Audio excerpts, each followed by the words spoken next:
au Daghestan, mais il y a beaucoup, en gros, les enfants se bagarrent beaucoup entre eux, mais, et c'est ce qu'il faut préciser justement, en fait, c'est que c'est pas des bagarres en mode vous attendez à 5 un petit à la sortie de l'école pour lui péter les dents, lui prendre son goûter. En fait, c'est simplement que dans la culture au Daghestan et au Caucase en général, en fait, c'est presque comme une compétition sportive quotidienne où juste, c'est pas malsain, c'est pas méchant, mais c'est juste que vous combattez tout le temps entre vous quand vous êtes petit et c'est comme ça.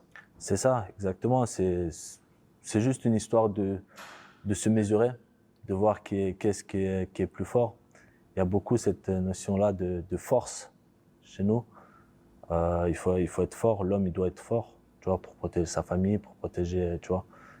Et donc il y a ça, ils se mesurent entre eux, qu'est-ce qui est plus fort. Après je pense que c'est tous les enfants, n'importe où, tu te bats quand t'es enfant, t'es obligé de passer par là.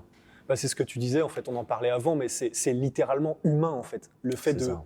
vouloir se mesurer à l'autre, la compétition, et puis bon, bah, quand t'es un gars, généralement, il y a la bagarre, tout le monde a fait la bagarre quand il était petit pour savoir un petit peu se mesurer.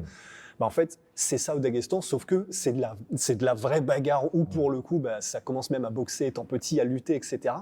Et c'est donc là que t'as commencé, en tout cas, la compétition sportive à cet âge-là.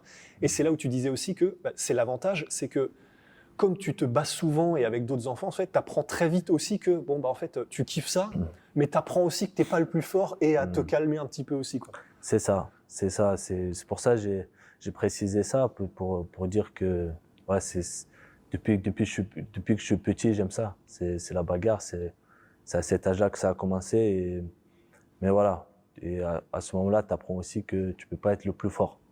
Des fois, il arrive de perdre parce qu'en face, c'est des clients aussi, tu vois.